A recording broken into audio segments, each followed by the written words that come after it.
ya tulangnya sakit, sendi sakit, saya kasih resepnya. Insya Allah akan hilang. Kalau Anda pengen tulang Anda sehat, salah satu ya tipsnya saya yang paling mudah itu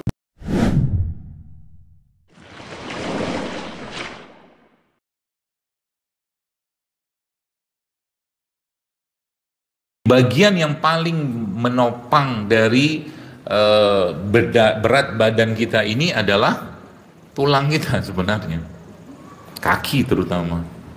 Jadi kalau ada orang yang mohon maaf badannya besar, entah itu besar karena lemak, mohon maaf gemuk gitu ya, atau besarnya itu karena dia olahraga, jadi badannya itu berisi, itu tulangnya tidak akan berubah, tidak akan berubah.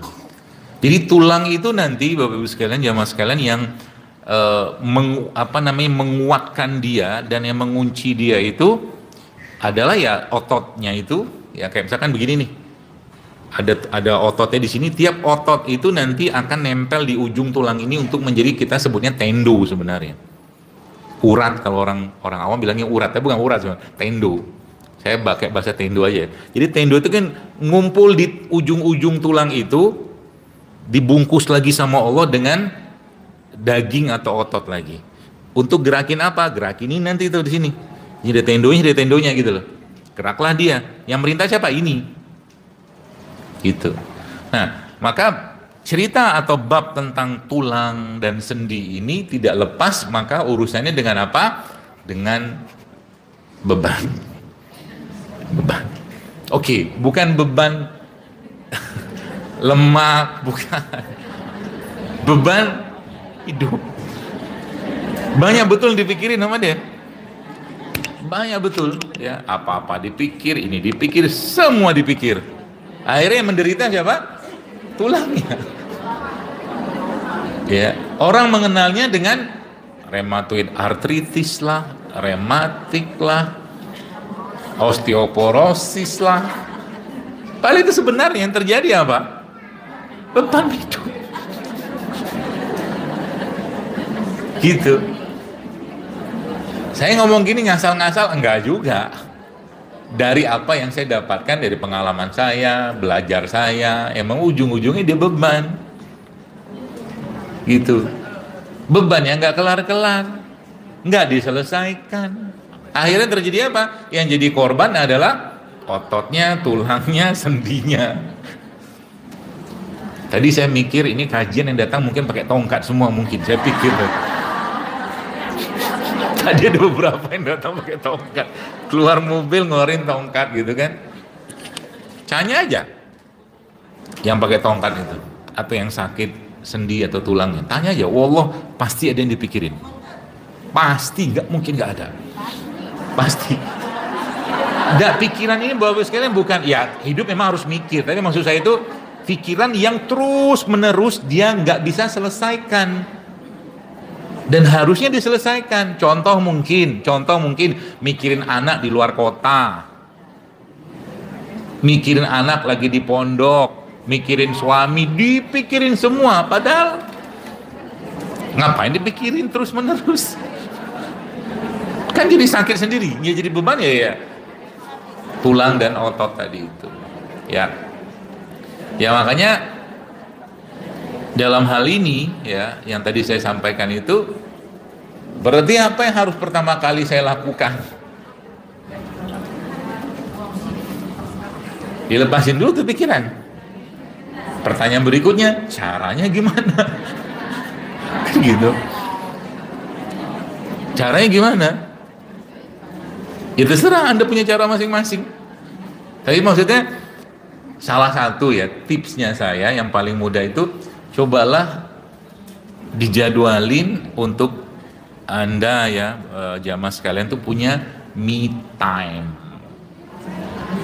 Mau disenang kan? Dengar kata me time itu senang banget. Dokter, me time saya itu misal ada yang ngomong me time saya itu ngebakso sama temen, misal. Jadi kerjain aja lah, nggak usah inget-inget kalimat Zaidul Akbar bakso itu gimana, nggak usah ingat. Ya, kok saya ingat isu tepungnya, glutennya, macam-macam, penyedapnya, gak usah diingat dulu. Yang penting bebannya hilang. Itu dulu. Loh, kok saya boleh ngomong begini, atau mungkin kok saya bisa ngomong begini? Ada satu ulama namanya Wahab bin Munabbih. Dia bilang begini, dalam hikmahnya Nabi Daud alaihissalam, dia bilang, tidak tahu sudah pernah saya jelaskan atau belum ini. Dia bilang manusia itu kalau akalnya atau hidupnya itu mau optimal akalnya, maka dia harus bagi waktunya menjadi 4. Kata dia begitu. Kata Wahab bin Munabbih. Jadi keluarga Daud itu disebutkan bahwa salah satu hikmahnya adalah mereka membagi waktunya atau menyarankan waktu itu dibagi menjadi 4. Oke, yang pertama apa? Yang pertama adalah waktu kita bersama Allah, waktu kita bermunajat dengan Allah. Ya, cari waktu itu untuk Anda berdua-duaan dan berkhalwat dengan Allah. Itu yang pertama. Yang kedua, kata beliau, waktu Anda untuk bermuhasabah. Ini umur sudah 30, umur sudah 40, umur sudah 50, udah kebaikan apa yang dikerjakan, amal apa yang dikerjakan. Muhasabah.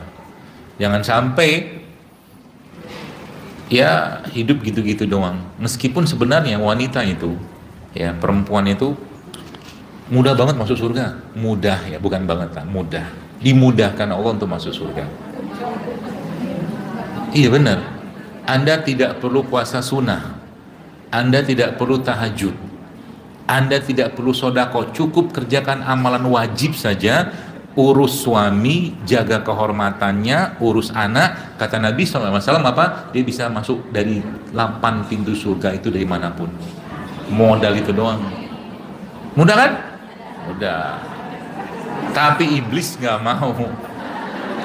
Mana mau dia? Enak aja kata dia gitu kan? Ya gitu. Maka yang kedua tadi kan waktu kita bermuhasabah. Mikir gitu, nih umur sudah sekian, gimana sikapku dengan suami misalnya, sudah bagus belum adabnya misal gitu. Jadi bagaimana persiapan nanti di alam kubur untuk terima paket. Tuh kok bisa kan kalau ada abang-abang paket gitu kan. Itu tuh kata guru saya, kalau versi alam kuburnya begini. Jadi ketika Anda mengatakan Allahumma gfir li abi wa ummi, Allahumma gfir li abi wa ummi, atau mungkin bahasa kita Rabbi firli walidayya warhamhum kama rabbayani shaghira, itu ada malaikat ngasih tahu ini istighfar yang anakmu kirimkan untukmu, paket gitu loh bahasanya. Gitu ya. Lalu tiba-tiba malaikat ngabar lagi paket gitu kan. Ini sedekah anakmu atas namamu. Yang paling beruntung, yang paling banyak dapat paket. Paling beruntung. Apa dia? Karena amal jariah itu kan banyak. Salah satunya anak yang soleh. Setiap amalan anaknya, sholat anaknya, sedekah anaknya, semua kebaikan anaknya, doanya segala macam, orang tua yang paket. Pakai akhirnya setiap saat dia berlimpah paket. Makanya disiapin tuh di kuburnya, ya, musab yang kita wakafkan, anak soleh itu salah satunya ya, sodako jariahnya kita, ilmu yang bermanfaat, sumur yang kita bangun, itu semua paket gitu loh. Semakin banyak semakin bagus, ya, seperti itu persiapan. Jadi nanti di dalam kubur ngapain? Reuni lagi, iya reuni lagi, kan kita mau lagi tuh. Dokter kok bisa ngomong gitu? Saya ceritain kisahnya ya.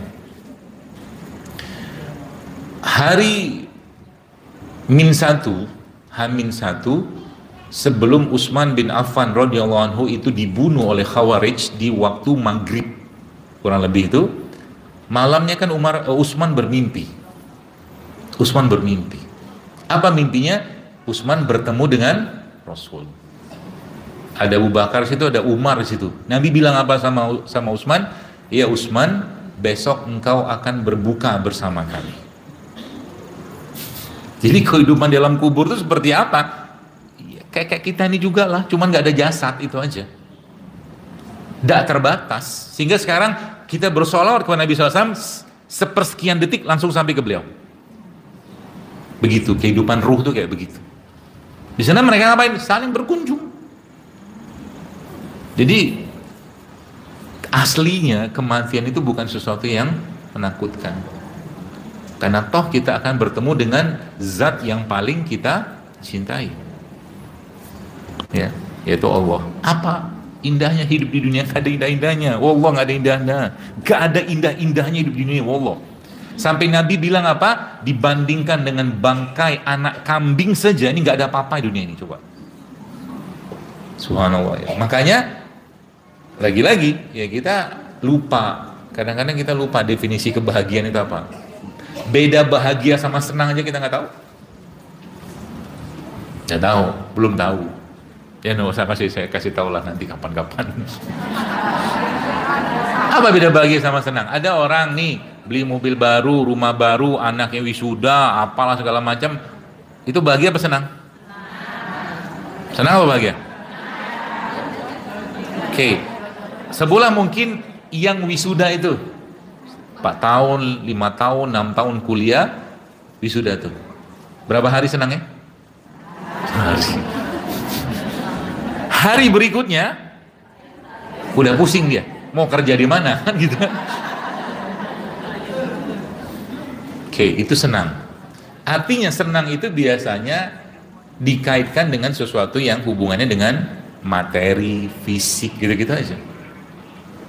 Tapi kalau bahagia gimana? Bahagia itu sejatinya kalau kita bicara bahagia, maka bahagia itu, bahagia sejati adalah bahagia yang kita tautkan dia, kita kaitkan dia dengan semua yang hubungannya dengan syariat. Meskipun di situ ada kesusahan. Meskipun di situ ada kesusahan, kita tetap bahagia. Gak percaya? Yang sudah pernah pergi haji sabar. Haji sabar tahu? Haji yang ngantri 20 tahun, 30 tahun, itu haji sabar namanya. Haji bersabar. Udah gitu di sana maktabnya 2 kilo, nah gitu. Itu haji bersabar. Ngantri toilet segala itu haji sabar. Kalau haji satu lagi kan haji syukur namanya. Saya tanya, yang sudah pergi haji sabar, wallah saya tanya pengen lagi nggak? Lu padahal susah loh. Tapi pengen kan? Makanya bahagia itu tidak ada kaitan dengan kesusahan. Kalau hubungannya dengan syariat. Itu pesannya. Anda nyiapin kopi di rumah 50 tahun, 30 tahun, 20 tahun, gak ada satupun terima kasih dari suami, tapi Anda bahagia aja kerjakan. Kenapa? Anda kerjakan karena Allah. Mau dia terima kasih, mau dia ngumpat-ngumpat, mau apa, gak ada urusan. Terserah kaulah. Harus gitu. Itu bahagia. Makanya kalau dia dikaitkan dengan syariat, dengan Allah, maka dia akan sustain lama tuh bahagianya. Orang sudah pergi haji, coba aja disentil dikit. Lihat orang lagi di Arafah, lagi tawaf, berkobar lagi itu semangatnya. Meskipun saat itu bukan mudah dia pergi haji. Ngumpulin duitnya, maktabnya jauh, nah itu. Jadi beda antara senang sama bahagia. Gitu, ya. Nah, waktu yang kedua. Waktu yang ketiga adalah waktu kita kumpul-kumpul sama teman. Itu waktu kongko.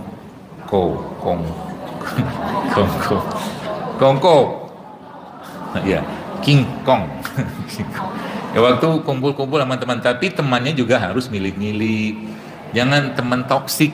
Jadi kalau Anda punya teman toksik, segera tinggalkan dia. Toksik tahu ya? Tiap hari isinya keluhan aja. Apalagi sampai cerita tentang rumah tangganya, itu nggak benar tuh. Urusan rumah tangga jangan pernah ceritakan kepada orang yang tidak paham agama. Karena solusinya dari orang-orang yang tidak paham agama ini cuma satu, cerai. Ya kan? Bahagia banget setan iblis. Bahagia. Jadi cari teman yang bukan cuma pandai memuji kita, tapi juga pandai juga menasehati kita menasehati ketika kita salah. Nah, itu cari teman kayak begitu. Jadi watawassaw bil haq, watawassaw bis sabrnya jalan. Itu yang ketiga. Itu waktu yang ketiga. 1, 2, 3. Nah, waktu yang keempat, Wahab bin Munabbih ini bilang apa? Dia bilang waktu Anda bersama dengan diri Anda. Itu tadi me time. Jadi urusan me time itu dalam syariat diatur nggak? Diatur. Syaratnya apa? Dia harus halal. Nggak boleh berlebihan. Jadi kalau Anda me time, Anda nongkrong, mandangin langit, mandangin laut, mandangin pohon, sambil minum kopi, kerjakan aja. Sepanjang dia halal dan tidak berlebihan. Menariknya apa? Kata Wahab bin Munabbih ya, di dalam kitab tersebut dia katakan bahwa waktu yang keempat ini akan membuat waktu pertama, waktu kedua, waktu ketiga itu optimal. Coba, jangan sepilihkan me time. Saya punya me time? Punya. Banyak me time.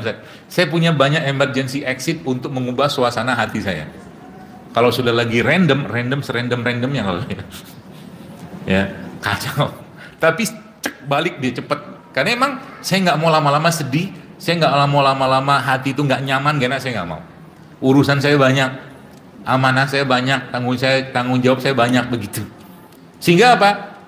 Ya alhamdulillah naik gunung masih bisa, sampai ke summit masih bisa, bawa anak lagi. Nggak gendong, dia jalan aja. Ya anak-anak gitu kalau apa dilatih kuat gitu ya, tulangnya, ototnya, prinsipnya gitu, suruh naik gunung. Anak saya yang kedua itu waktu saya naik ajak naik gunung apa itu kemarin, Gunung Lawu itu tengah jalan dia berhenti, capek dia, mau nangis dia. Dia bilang kalau kamu mau nangis, nangis saja, tak apa-apa. Yang jelas perjalanan kalau turun kita sudah setengah perjalanan nih. Kalau kamu turun masih setengah lagi, naik setengah lagi. Silahkan pilih, saya bilang. Jadi akhirnya sepanjang perjalanan naik itu saya di belakang beliau. Ayo semangat naik terus, bismillah yuk, Allahu Akbar terus. Akhirnya sampai juga ke summit, ke puncaknya Lawu itu 3.400-an meter itu.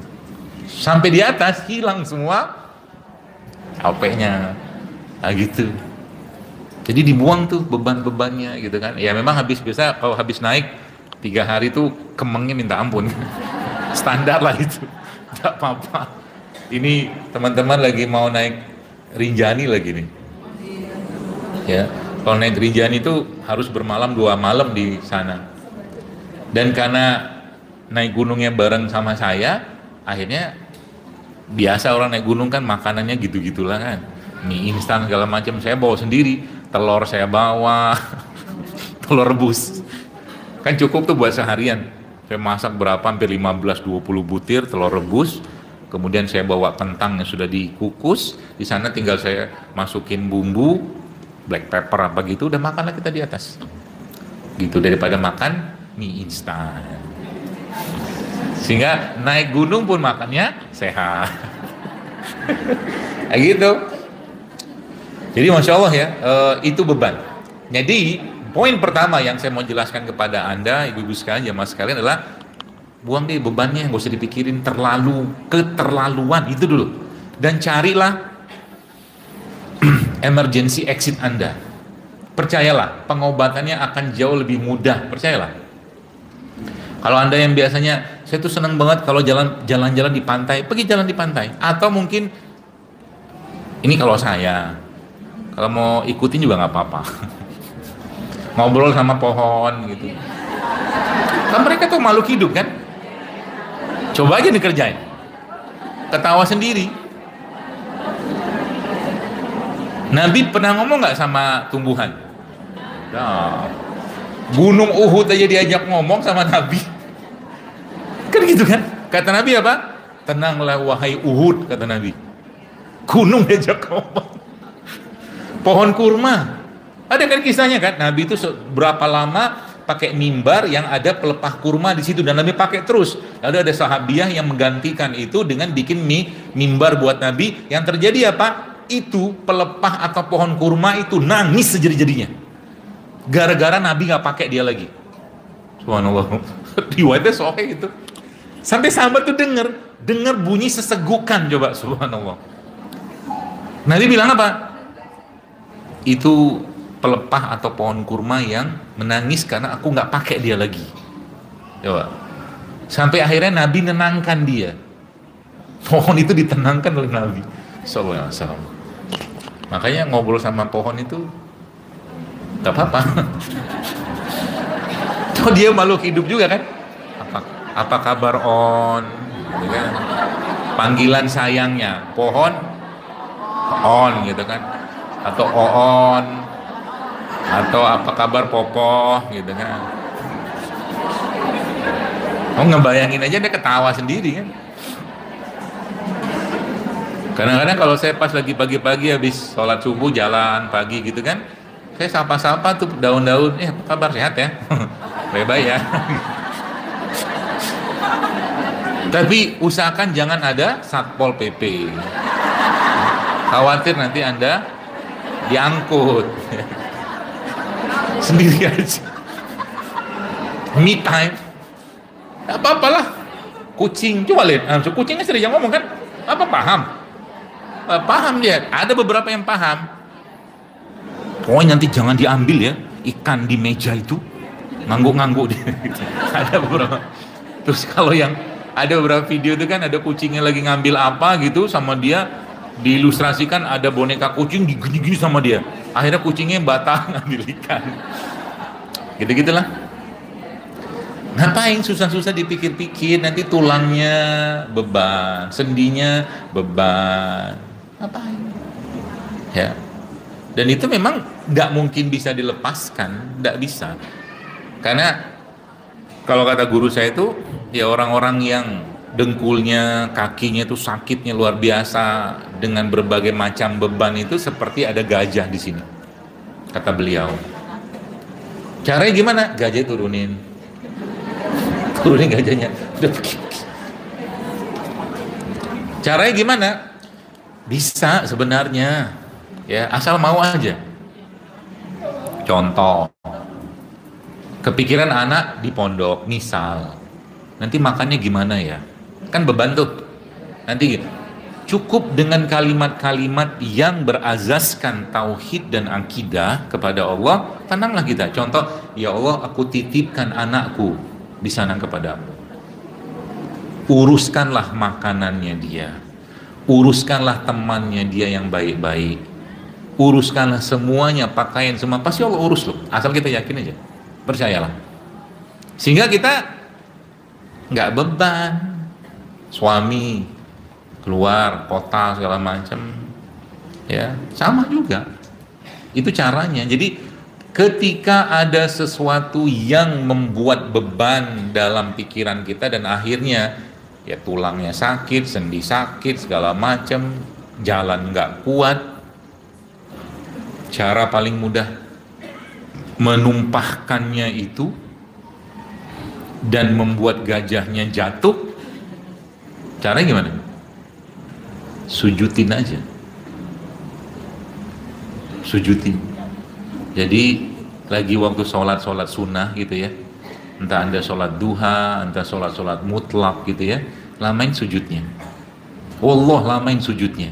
Di sujud ngapain? Baca doa. Kalau bisa bahasa Arab, bahasa Arab.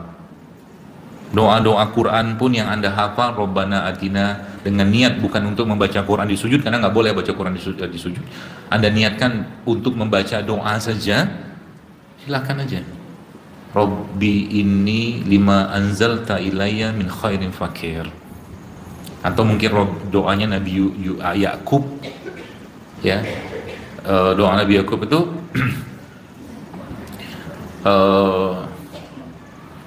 kepadamulah aku mengadukan kesusahan dan kesedihanku. Qala innama ashku bathi wa huzni ilallah. Lamain aja. Nggak hafal, nggak apa-apa, dalam hati aja. Lamain ya sujud. Jadi kalau misalkan Anda sholat sunnah itu akan duha, ya sholat sunnah 2 rakaat itu sujudnya itu dilamain. Sujud kan ada 4 kali sujud kan? Satu rakaat, dua sujud, satu rakaat, dua sujud. Nah, di setiap sujud itu lamain sujudnya. Semua sujudnya lama. Dan itulah waktu yang terbaik kita untuk menumpahkan beban kita kepada Allah. Gajahnya jatuh. Gajahnya pergi. Terisak-isaklah di situ. Ngobrol lah sama Allah di situ. Kalau bisa bahasa Arab, alhamdulillah. Kalau nggak bisa, dalam hati aja. Ya Allah, aku nggak ngomong saja kok sudah tahu sebenarnya kan aku ada masalah gitu. Caranya ngobrol sama Allah begitu ya. Makanya para nabi itu kalau mereka ngobrol, nabi kita juga sama. Rasulullah SAW itu kalau ada masalah, apa yang beliau kerjakan? Beliau wudhu dan sholat. Jadi kalau Anda punya beban pikiran masalah yang seandainya itu mengganggu Anda sudah berlebihan, sujudin aja, insya Allah akan hilang itu. Dan lama-lamalah dengan Allah dalam sujud itu, karena kata Nabi SAW saat paling dekat Rob atau hamba itu dengan Robnya adalah saat sujud itu ya. Nah itu cara ya. Jadi makanya tadi saya jelaskan ya, syariat ini sebenarnya sudah mengatur segala macam itu dengan apa namanya, dengan sempurna pastinya ya. Makanya kalau seandainya saja kita tahu, misalkan, mungkin Bapak Ibu sekalian saya udah tahu, sudah pernah atau mungkin sudah pernah baca juga, bahwa cara paling terbaik untuk menarik dan meregangkan otot kita itu sholat loh. Menarik, jadi sekarang itu, ya saran saya tiap hari, kalau Anda pengen tulang Anda sehat, sendi Anda sehat, mulai sekarang, mulai besok, mulai hari ini, stretching tiap hari. Stretching itu seperti apa? Ya lihat aja lagi. Macam-macam caranya. Mau yang di stretchingin apa dulu? Ya, tulang belakang bisa ditarik nggak? Bisa. Pakai gerakan-gerakan tertentu itu banyak sekarang. Anda tinggal lihat. Jantung kayak begini, paru kita ini paling suka begini dia. Ya, paling suka diginiin, dilebarin. Liver kita tuh paling suka diginiin. Stretchingin sampai kerasa pegel, agak sedikit nyeri. Itu cara untuk menguatkan otot ya. Kita bicara fisiknya dulu, atau mungkin gerakan-gerakan nih saya ajarin. Kalau Anda mau di rumah aja Bu, jangan di sini. Bahaya. Jadi ada namanya mereka nyebutnya itu ancient squat. Ancient squat itu squat versi orang zaman dulu. Ngapain itu? Jongkok. Itu subhanallah ya. Jongkok itu cara paling efektif untuk boleh dibilang semua bagian tubuh kita, terutama daerah pinggang ke bawah ya, untuk di stretch sama relax. Zaman sekarang banyak orang susah jongkok. Banyak orang susah jongkok. Tapi kalau Anda mau latihan dulu pelan-pelan. Ya, latihan pelan-pelan sehingga nanti nggak usah jauh-jauh deh, misalkan nih jalan dari tiang ini ke sini, jalan jongkok. Kalau belum bisa, dari 3/4 dulu, posisi dari berdiri gitu kan, 3/4 begini, turun setengah, turun lagi sampai akhirnya jongkok beneran.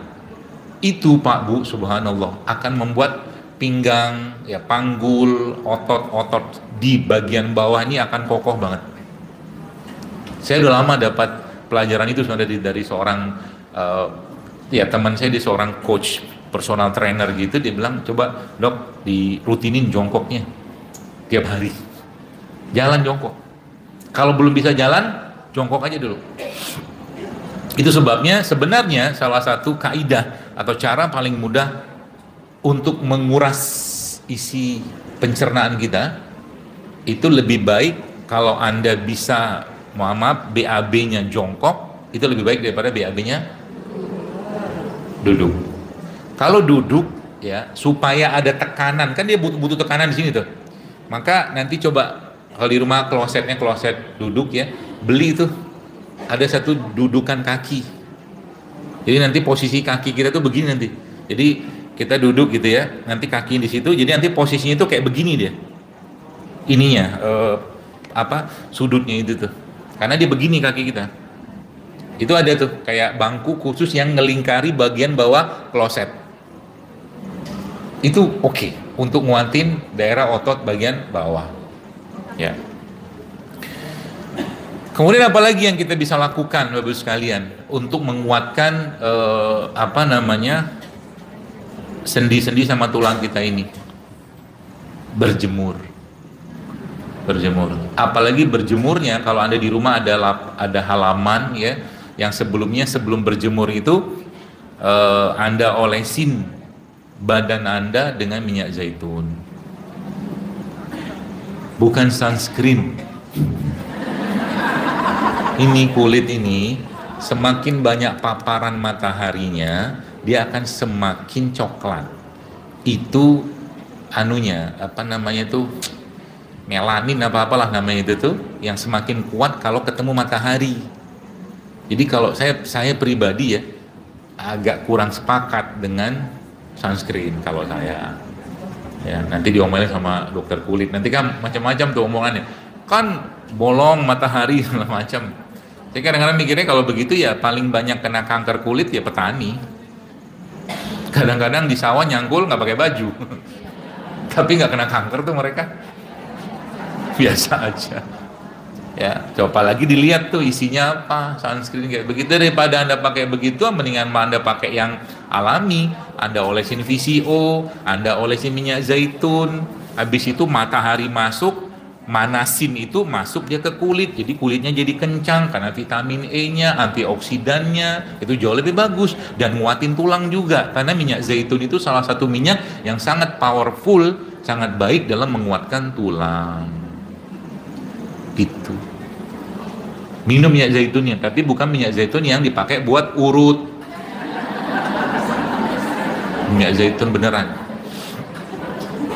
Ya, yang namanya extra virgin olive oil. Ya. Rasanya kayak apa? Pedes sini. Nah, itu Nabi SAW paling suka melumuri badan beliau dengan minyak zaitun.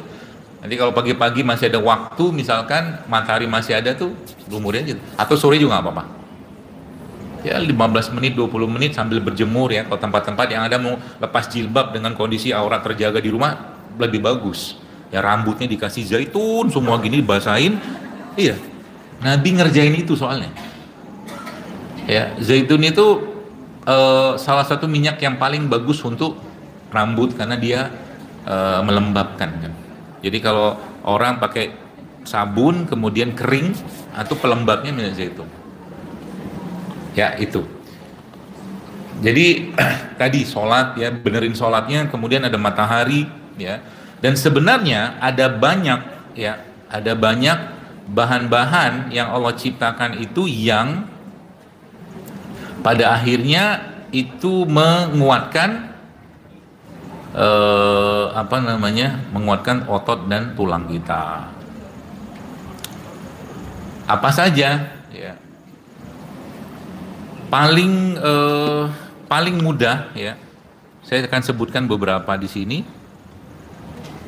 Jadi ada satu bahan dalam tulang kita itu ya, namanya tuh glisin ya. Nah, glisin ini Bapak-Ibu sekalian banyak ada di berbagai kacang-kacangan salah satunya ya. Kemudian ada juga di spirulina. Spirulina tahu ya? Yang di hijau-hijau ganggang laut tuh, ganggang. Itu juga ada. Tapi dia harus termasuk di putihnya telur. Ya, putihnya telur. Berarti yang kuningnya nggak usah dimakan, makan aja nggak apa-apa. Telur apa? Telur ayam kampung. Telur ayam kampung atau telur bebek. Kenapa telur ayam kampung sama telur bebek? Karena itu si kampung dan si bebek ini dia hanya bertelur kalau dibuahin saja. Saya belum ketemu peternakan ayam kampung, peternakan telur ayam kampung, saya belum pernah ketemu. Tidak bisa juga dibuat sama dia. Kalau peternakan telur ayam broiler kan banyak, tapi peternakan telur ayam kampung gak bisa kayaknya dibuat. Nah itu dia apa namanya, produksi sesuai dengan waktunya, ya. Waktu dalam artian ya kalau dibuahin ya dia keluar, kalau nggak dibuahin nggak keluar kan gitu telur.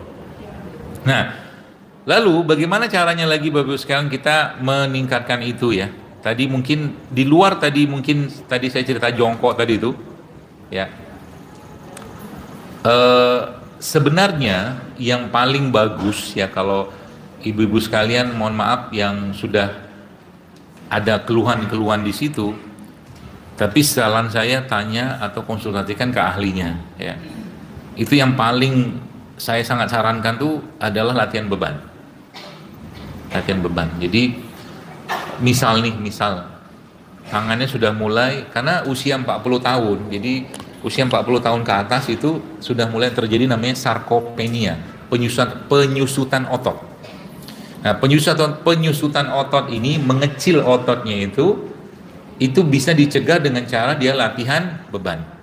Jadi Anda bayangkan, mohon maaf gitu ya, badannya gede ya, numpuk semua lemak di bokong atau di perut gitu ya. Kaki dan tulangnya tetap, tulang kakinya tetap, otot tulang kakinya juga tetap. Bebannya luar biasa itu. Kebayang ya?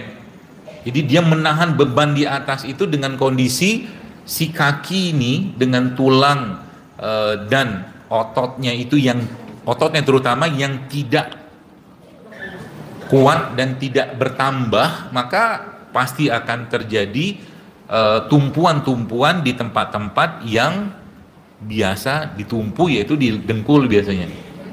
Ya, nanti saya ajarin caranya bagaimana caranya supaya jangan. Kemarin saya ketemu dengan ada ya saudara lah ya, dia umur mungkin sekitar berapa ya? Ada hampir 50-an itu orang. Tapi sekarang setiap bulan dia suntik di itu di dengkulnya itu supaya nggak sakit, nggak apa gitu loh. Saya bilang ya, dia nggak tanya ke saya juga, jadi saya diemin aja. Saya bilang sayang banget gitu kan. Padahal sebenarnya banyak banget cara untuk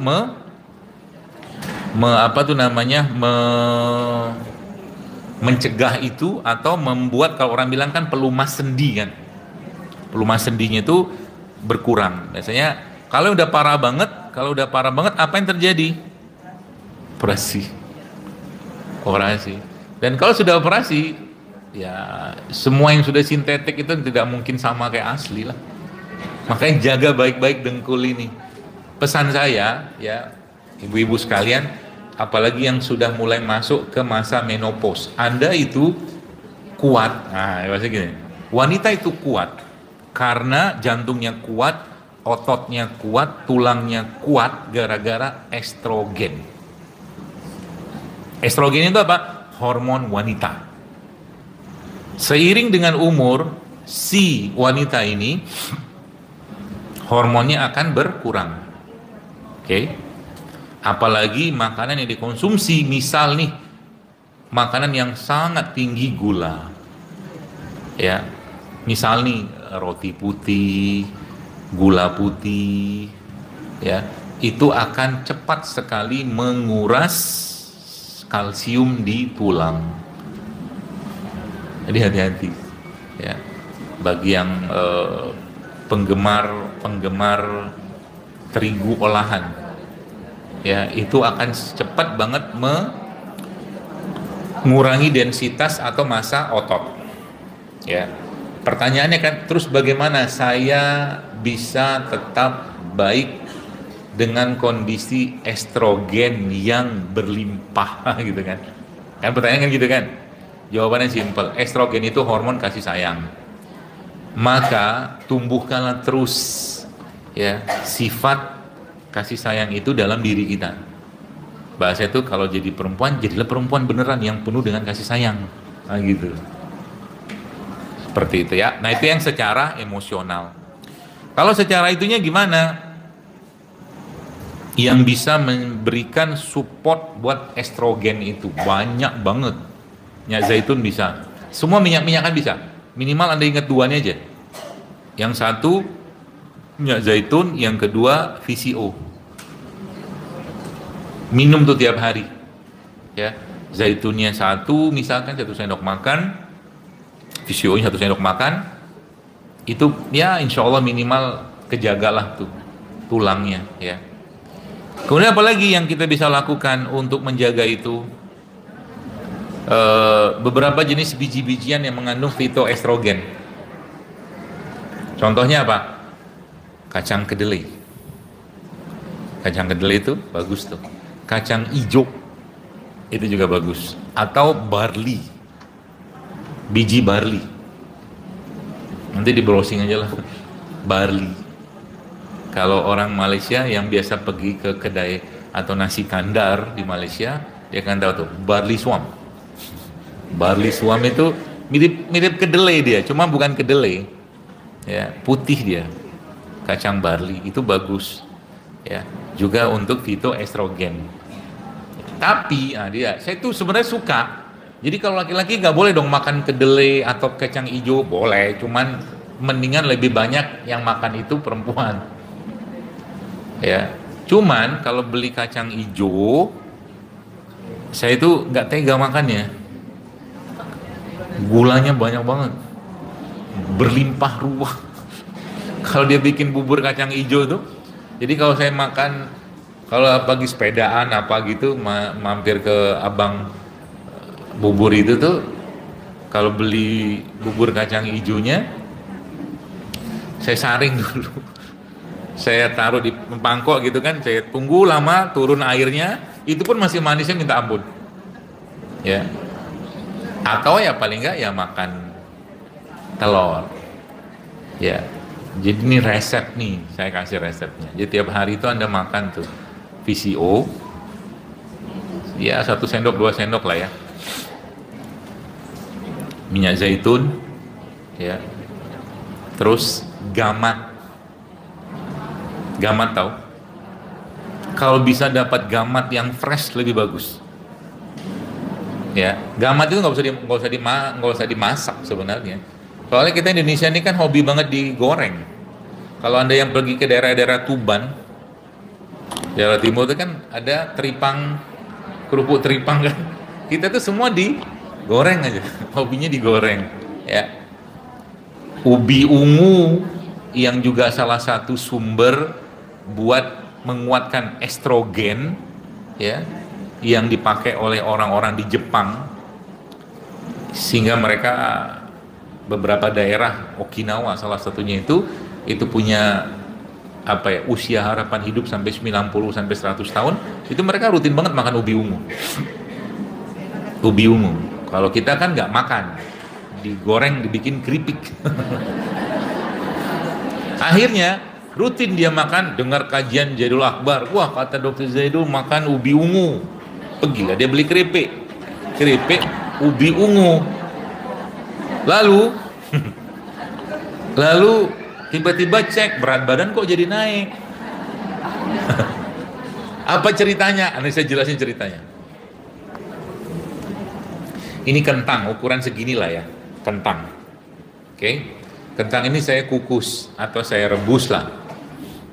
Kurang lebih ukuran segini nih. Ini mungkin sekitar 90 kalori aja segini nih. Dikukus atau direbus dan dimakan sama kulitnya. Jadi kentang itu jangan dibuang kulitnya. Dimakan sama kulitnya. Ubi celembu juga. Pisang itu, kalau Anda mau buka datanya, coba aja lihat ingredient of banana peel. Nanti ketemu tuh, banyak banget antioksidan dalam kulit pisang, cuman kita nggak lazim aja kan. Nah, kentang tadi itu setelah dikukus, kita bikin namanya French fries, kentang goreng. Tadi berapa kalori? 90. Di French fries kan jadi 200 dia. Jadi 200. Hai, kita harus bikin produk yang lain, kata dia kan. Dibikin keripik. Kentang digoreng pakai minyak sawit. Jadi berapa? 300 kalorinya.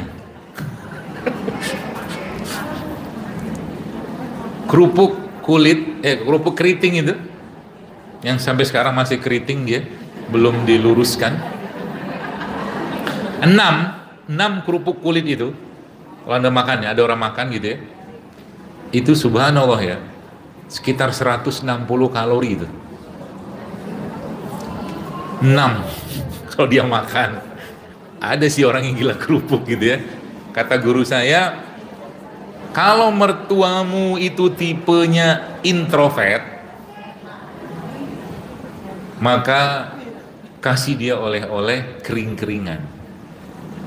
Karena orang introvert suka kering-keringan, kerupuk, keripik.